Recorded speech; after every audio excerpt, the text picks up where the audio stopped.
Welcome students, I am here after a prolonged silence eventually to break the ice। बहुत दिन हो गए हैं वीडियोस अपलोड किए हुए। स्टूडेंट्स की बहुत डिमांड आ रही है कि एनालिसिस, सिंथेसिस, क्लॉजेज वगैरह को शुरू किया जाए, तो आज हम शुरुआत करेंगे एनालिसिस से। एनालिसिस ही वो पहला चैप्टर होगा जिससे आज हम शुरुआत करेंगे। और आपकी जानकारी के लिए मैं बता दूं कि अब से रेगुलर इंटरवल पे वीडियोस लगातार आती रहेंगी ताकि अपकमिंग एग्जामिनेशन में स्टूडेंट्स को किसी तरह की दिक्कत का सामना न करना पड़े। मेरी कोशिश यही होगी कि मैं एकदम आसान से आसान भाषा में एकदम इजी मेथड से एनालिसिस को सॉल्व करने की कोशिश करूँगा।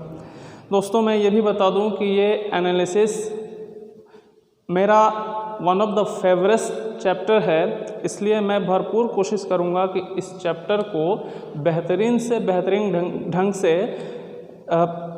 डील करने की कोशिश की जाए। पहला चैप्टर जो आज हमें लेना है वो है एनालिसिस। किसी भी चैप्टर का इंट्रोडक्शन जानना बेहद ज़रूरी होता है। जानते हैं कि एनालिसिस होता क्या है। स्टूडेंट्स, एनालिसिस जो वर्ड है वो बना है एनालाइज से। एनालाइज का मतलब होता है सेंटेंस के बेसिक कंपोनेंट्स को एक एक करके बारीकी से समझना। यहाँ पे हम करते ये हैं कि एक सेंटेंस को टुकड़े टुकड़े में विभाजित करके हम ये जानने की कोशिश करते हैं कि जिन टुकड़ों में इसे विभाजित किया गया है वो है क्या, उसका बारीकी से परीक्षण किया जाता है। यही सारी चीज़ें आज के इस वीडियो में हम लोग देखेंगे। तो इससे पहले कि इस चैप्टर को शुरू किया जाए, कुछ महत्वपूर्ण बातें हैं जिन्हें आप लोगों के साथ शेयर करना ज़रूरी है। सबसे पहले कुछ टर्मिनोलॉजी को जान लेते हैं, कुछ टर्म्स हैं उनको जान लेते हैं। जब तक ये चीज़ें क्लियर नहीं होंगी तब तक हम एनालिसिस को अच्छे से समझ नहीं सकते। वैसे भी ये चैप्टर थोड़ा बहुत तो कॉम्प्लिकेटेड होता ही है, इसलिए मैं चाहूँगा कि पहले छोटी छोटी बातों को समझ लिया जाए जो कि इस चैप्टर से जुड़ी हुई है। देखते हैं क्या है वो चीज़ें।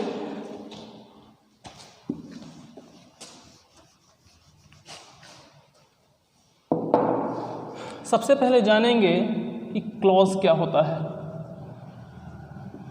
क्लॉज क्या होता है? क्लॉज जानना बेहद ज़रूरी है ताकि हम इन तमाम चीज़ों की मदद से सेंटेंसेस को एनालाइज कर पाएँ।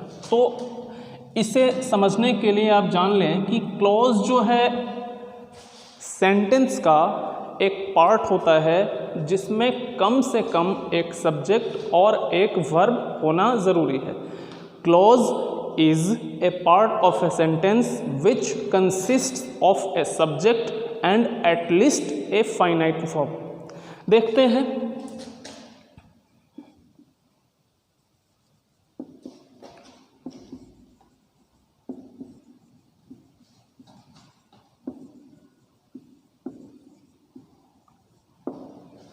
He said that he was hungry।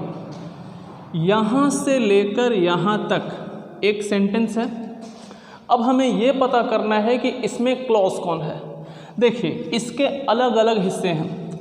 He said एक part, that he was hungry दूसरा पार्ट। तो मैंने अभी अभी कहा कि क्लॉज सेंटेंस का एक भाग होता है। यहाँ से लेकर यहाँ तक ये सेंटेंस तो एक ही है, लेकिन इसके भाग कितने हैं? दो। पहला भाग ये, दूसरा भाग ये। इस सेंटेंस के दो भाग हैं। तो अब हम ये कह सकते हैं कि एक भाग यहाँ, एक भाग यहाँ, ये दोनों एक सेंटेंस के दो भाग हैं। तो क्लॉज होता क्या है? सेंटेंस का एक भाग होता है। तो एक सेंटेंस का एक भाग ये, एक भाग ये। इसका मतलब ये दोनों क्या हुए? क्लॉज हो गए। सेंटेंस के दोनों भाग हैं, ये हो गए क्या? क्लॉज। अब है कि इनकी एक अलग पहचान ये है कि इनमें कम से कम एक सब्जेक्ट और एक वर्ब होगा। देखते हैं। पहला जो सेंटेंस है, सेंटेंस का जो पहला भाग है उसमें यहाँ एक ही सब्जेक्ट तो है, यहाँ सेड वर्ब तो है ही, तो एक सब्जेक्ट एक वर्ब इस भाग में तो आया हुआ है, इसलिए पहला क्लॉज क्लियर है कि ये क्लॉज होगा। दूसरे में देखते हैं, यहाँ भी एक सब्जेक्ट है और यहाँ भी एक वर्ब है, तो इस पार्ट में भी एक सब्जेक्ट एक वर्ब, इस पार्ट में भी एक सब्जेक्ट एक वर्ब, इसलिए हम ये कह सकते हैं कि ये दोनों जो हैं वो क्या हैं, क्लॉज है। बात इतनी सी समझ में आ गई होगी, मैं उम्मीद करता हूँ। आगे देखता हूँ।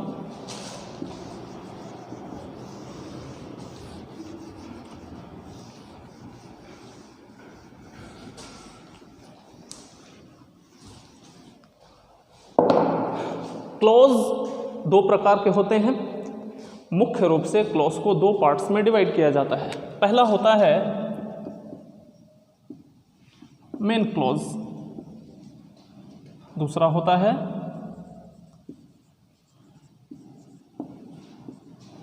Subordinate clause. ये क्या है? जब तक हम इन्हें नहीं जानेंगे तब तक हम ये नहीं समझ पाएंगे कि एनालिसिस का चैप्टर होता क्या है। बाद में हम उन चीज़ों की विस्तार से चर्चा करेंगे। पहले मैं कोशिश ये कर रहा हूँ कि इन चीज़ों को बता दूँ। Main clause, subordinate clause. पहले एक सेंटेंस लिखता हूँ, फिर उसकी मदद से मैं समझाने की कोशिश करूँगा कि ये दोनों हैं क्या, इन दोनों में क्या अंतर है, what is the difference between them. C,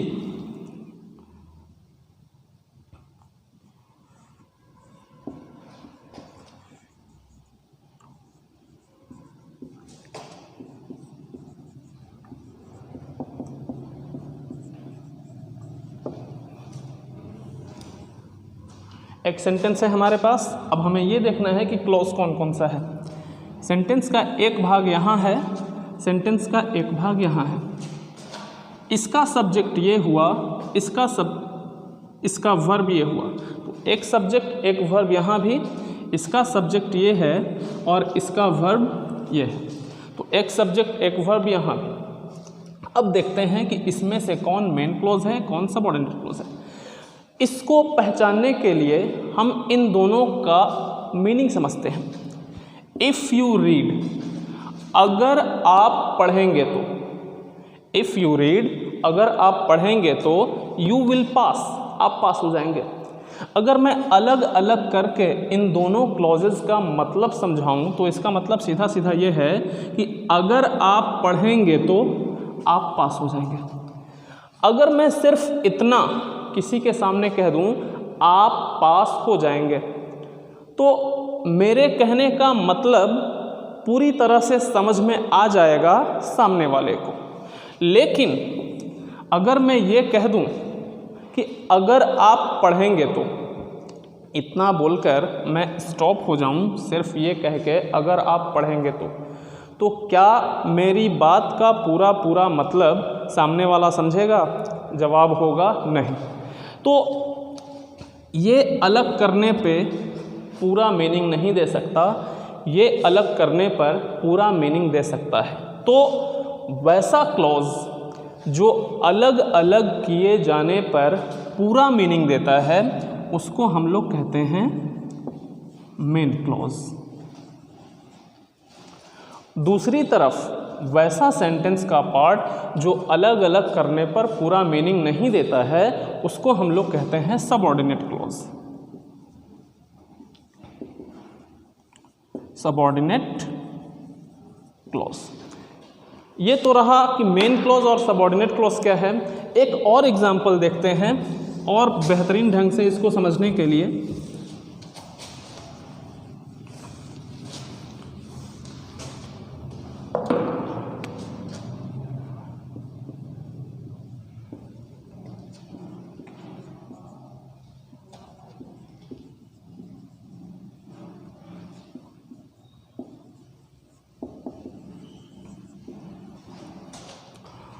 When he came, we were studying. जब वह आए तो हम लोग पढ़ रहे थे। जब वह आए तो हम लोग पढ़ रहे थे। अगर मैं इतना कह दूं हम लोग पढ़ रहे थे, मेरे कहने का पूरा अर्थ निकल गया, इसलिए इसको हम कहेंगे मेन क्लॉज। Main clause.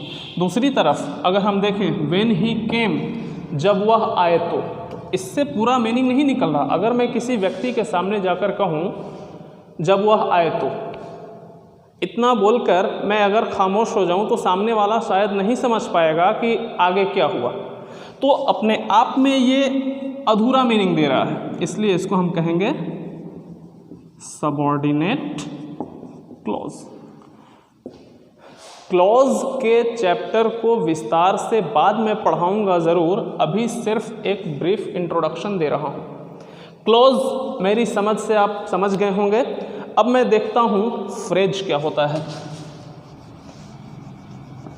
ये छोटी छोटी बातें हैं जिन्हें जानना ज़रूरी है सेंटेंस का एनालिसिस करने के लिए। देखते हैं।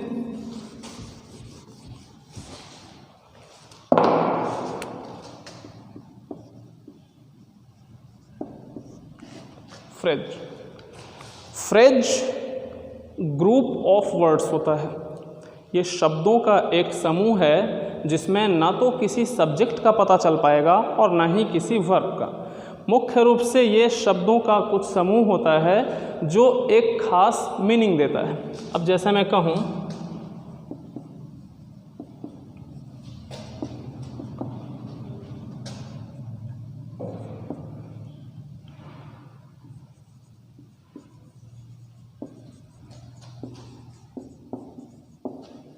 ए टॉल गर्ल, एक लंबी लड़की। ए डेंजरस स्नेक, एक खतरनाक सांप। इन दोनों को हम फ्रेज कह सकते हैं क्योंकि ये दोनों जो है ग्रुप ऑफ वर्ड्स तो हैं। इसमें 3 शब्दों का एक समूह है और यहाँ पे ए डेंजरस स्नेक ये भी 3 शब्दों का समूह है। इन दोनों को हम क्या कहेंगे? फ्रेज कहेंगे। ब्लू आइज, इन दोनों को मिला देंगे, ये भी एक फ्रेज हुआ। तो शब्दों का एक खास समूह जो आपस में मिलकर एक मीनिंग क्रिएट करते हैं, उनको हम लोग कहेंगे फ्रेज। अब हम ये देखते हैं कि फ्रेज और क्लॉज में अंतर क्या है। फ्रेज और क्लॉज में अंतर क्या है? अभी अभी मैंने कहा था कि क्लॉज वो होगा जिसमें कम से कम एक सब्जेक्ट और एक वर्ब का होना ज़रूरी है। लेकिन यहाँ पे हम देखें तो हमें पता चलेगा कि यहाँ किसी भी तरह के किसी भी वर्ब का प्रयोग नहीं किया गया। वर्ब का प्रयोग नहीं किया गया इसलिए ये फ्रेज हो गया। अगर मैं वर्ब का प्रयोग कर दूँ तो ये हो जाएगा क्लॉज। देखते हैं।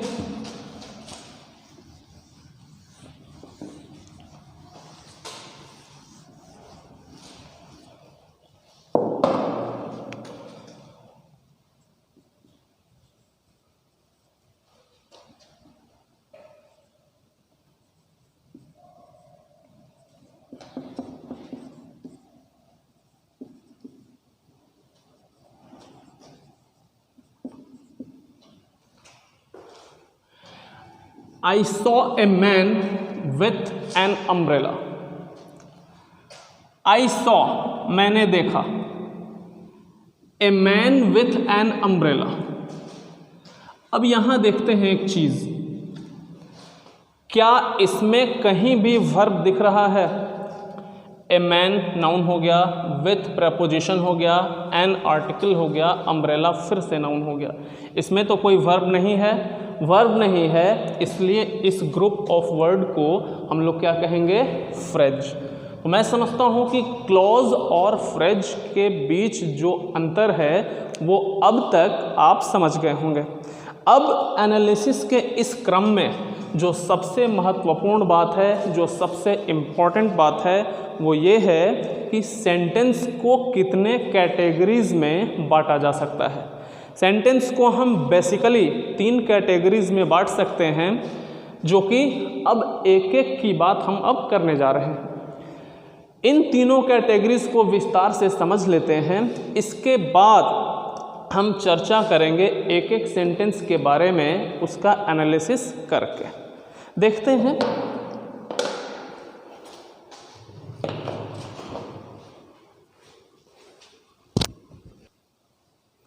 अब बात करते हैं 3 तरह के जो बेसिक सेंटेंसेस होते हैं उनके बारे में। पहला होता है सिंपल सेंटेंस। दूसरा होता है कंपाउंड सेंटेंस और तीसरा होता है कॉम्प्लेक्स सेंटेंस। ये तीन तरह के सेंटेंसेस होते हैं। अब इन तीनों सेंटेंसेस के बारे में हम देख लेते हैं कि ये होते क्या हैं, उसके बाद हम एक एक का एनालिसिस करना शुरू करेंगे। देखते हैं कि सिंपल सेंटेंस क्या होता है।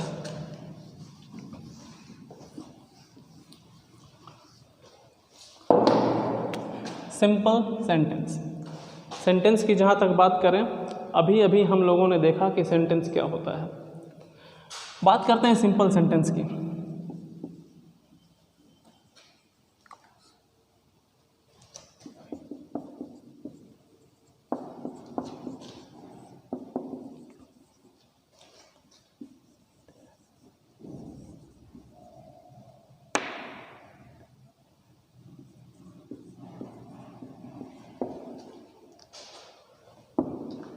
सिंपल सेंटेंस की सबसे बड़ी खासियत ये है कि इसमें एक सब्जेक्ट और एक फाइनाइट वर्ब होता है। एक सब्जेक्ट तो हम सब में देख रहे हैं, ही, वी, दे। इन तीनों सेंटेंसेस में हमें एक एक सब्जेक्ट देखने को मिल रहा है। तो ये तीनों सब्जेक्ट हो गए। गोज एक वर्ब, प्लेइंग एक वर्ब, कैन विन एक वर्ब। तो एक सब्जेक्ट एक वर्ब, एक सब्जेक्ट एक वर्ब, एक सब्जेक्ट एक वर्ब। दोस्तों ये पहले से भी हमें मालूम होना चाहिए कि किसी भी सेंटेंस के दो पार्ट होते हैं, जिनमें से पहले पार्ट को हम लोग सब्जेक्ट कहते हैं और जो दूसरा पार्ट बचता है उसको हम लोग कहते हैं प्रेडिकेट। एक सब्जेक्ट होता है, दूसरा प्रेडिकेट होता है। तो सिंपल सेंटेंस की जो सबसे बड़ी पहचान है वो ये है कि इसमें एक सब्जेक्ट होता है और एक प्रेडिकेट होता है। All these simple sentences have one subject and A predicate coming next. ये हुआ सिंपल सेंटेंस। एक बात ये हो गई। दूसरी बात, अभी अभी मैंने आपको क्लॉज के बारे में पढ़ाया था। अभी अभी मैंने आपको क्लॉज के बारे में पढ़ाया था कि सेंटेंस का वो हिस्सा जो अलग अलग करने पर पूरा पूरा मीनिंग देता है उसको हम लोग मेन क्लॉज कहते हैं। इस बात को आप याद रखिएगा, क्योंकि अब इसके बाद हम जो बताने वाले हैं वो वही है। सिंपल सेंटेंस तो हो गया एक सब्जेक्ट एक वर्ब, एक सब्जेक्ट एक वर्ब, एक सब्जेक्ट एक वर्ब। कुछ और एग्जाम्पल देखते हैं।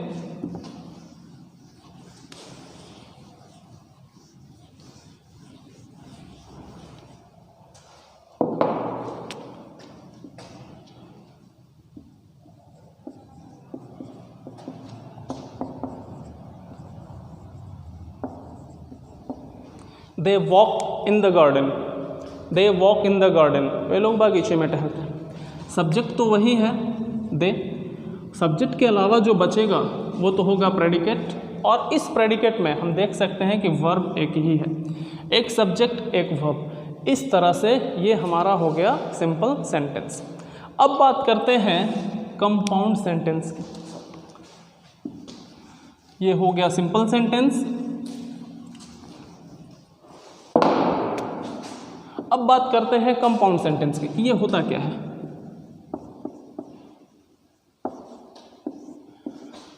स्टूडेंट्स, कंपाउंड का मतलब ही होता है double, something that is made of something which is double. Means आप देख लीजिए,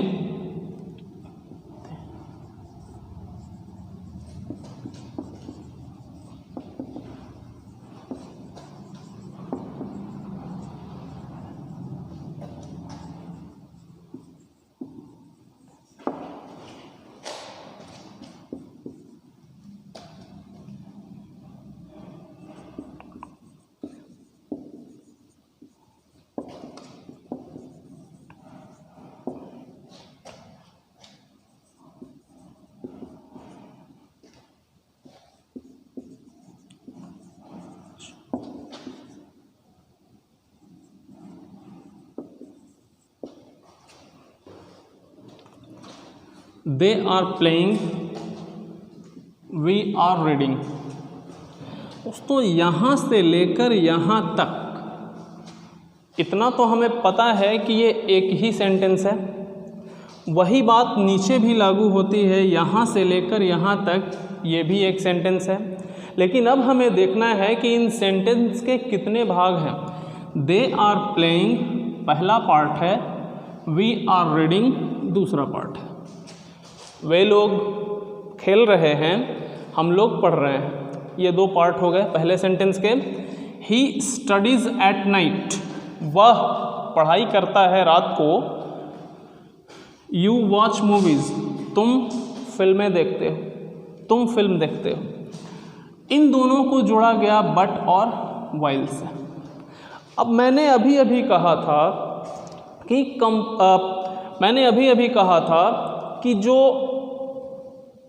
मेन क्लॉज होता है वो अलग अलग करने पर पूरा पूरा अर्थ देता है, और जो सबऑर्डिनेट क्लॉज होता है उसे अलग अलग किए जाने पर पूरा पूरा मीनिंग नहीं निकलेगा। अब देखते हैं, दे आर प्लेइंग, वे लोग खेल रहे हैं। क्या ये पूरा मीनिंग नहीं दे रहा? पूरा अर्थ इससे निकल रहा। वे लोग खेल रहे हैं पूरा मीनिंग है, इसलिए ये हो जाएगा main clause. Main clause. We are reading, हम लोग पढ़ रहे हैं। ये भी तो पूरा अर्थ दे रहा है, हम लोग पढ़ रहे हैं, मतलब हमारे कहने का मीनिंग पूरा हो गया, हम लोग पढ़ रहे हैं। सामने वाले को बात समझ में आ जाएगी कि हम लोग पढ़ाई कर रहे हैं। ये भी हो जाएगा मेन क्लॉज। इससे ये बात निकल कर आई सामने कि एक कंपाउंड सेंटेंस वो सेंटेंस होता है जो कम से कम दो मेन क्लॉज से जुड़ा होता है। दो मेन क्लॉज से जुड़कर एक कंपाउंड सेंटेंस को बनाया जाता है। वही चीज़ यहाँ है। ही स्टडीज़ एट नाइट, वह रात में पढ़ाई करता है। अगर मैं सामने वाले से कहूँ वह रात में पढ़ाई करता है, तो इसका सीधा सीधा मतलब ये है कि सामने वाला मेरी बात समझ जाएगा कि रात को पढ़ाई होती है। यह भी हो जाएगा main clause. You watch movies, तुम फिल्म देखते हो, ये भी तो पूरा अर्थ दे रहा है। ये भी हो गया मेन क्लॉज। ये दोनों मेन क्लॉज हो गए। तो एक सेंटेंस जो दो मेन क्लॉज से मिलकर बना हुआ है, इन दोनों को हम लोग मेन क्लॉज इसलिए कह रहे हैं क्योंकि ये पूरा पूरा अर्थ दे रहा है अलग अलग किए जाने पर। इसलिए ये दोनों क्या हो गए? कंपाउंड सेंटेंस हो गए। इन दोनों को हम कंपाउंड सेंटेंस कहेंगे। एक चीज़ और याद रखिए, कंपाउंड सेंटेंस वो होते हैं जो हमेशा कॉरिलेटिव कंजंक्शन से जुड़े होते हैं। इन कंजंक्शंस के बारे में हम चर्चा बाद में करेंगे। फिलहाल ये जान लीजिए कि कंपाउंड सेंटेंस वो सेंटेंस होता है जो दो मेन क्लॉज को मिलाकर बनाया जाता है। एक और एग्जांपल से समझाते हैं।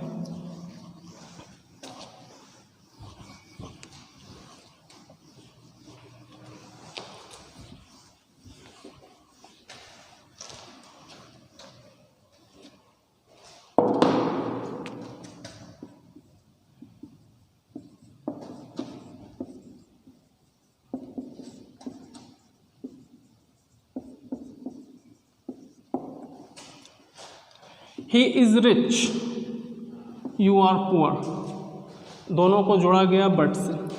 वह धनी है, अगर मैं इतना कहूँ वह धनी है, मेरी बात तो सामने वाला समझ जाएगा क्योंकि पूरा पूरा मीनिंग निकल रहा है, कंप्लीट मीनिंग दे रहा है ये पार्ट, इसलिए ये हो जाएगा मेन क्लॉज।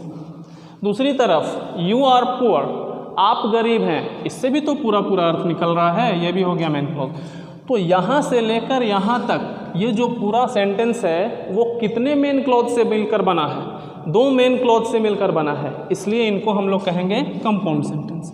दोस्तों हम सिंपल सेंटेंस पढ़ चुके, कंपाउंड सेंटेंस पढ़ चुके, अब बारी आती है कॉम्प्लेक्स सेंटेंस की। देखते हैं कि ये कॉम्प्लेक्स सेंटेंस होता क्या है।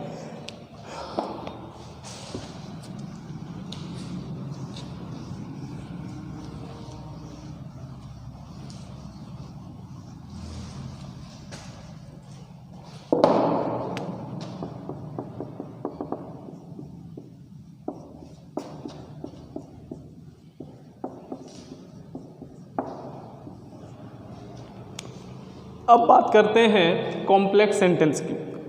पहले कुछ एग्जाम्पल लिखते हैं, उसके बाद बात करेंगे।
अब बात करते हैं हम लोग कि ये कॉम्प्लेक्स सेंटेंसेस क्या होते हैं। कॉम्प्लेक्स सेंटेंस की जहाँ तक बात है, देखिए यहाँ से लेकर यहाँ तक एक सेंटेंस तो है, लेकिन इसमें दो पार्ट हैं।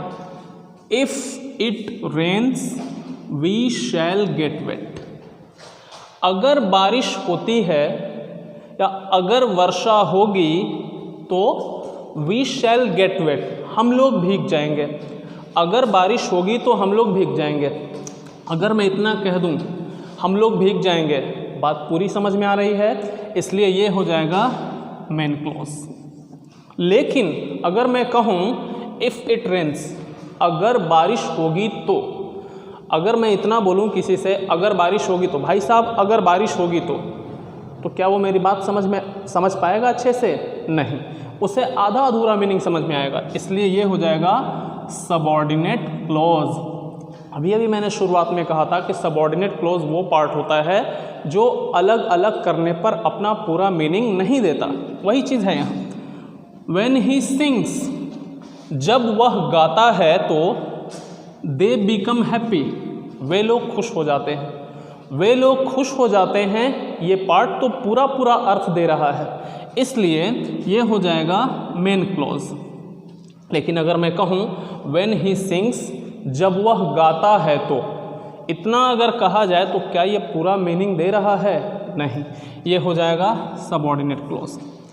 यू कैन नॉट पास, आप पास नहीं हो सकते। अनलेस यू स्टडी, जब तक आप पढ़ाई नहीं करेंगे आप पास नहीं होंगे।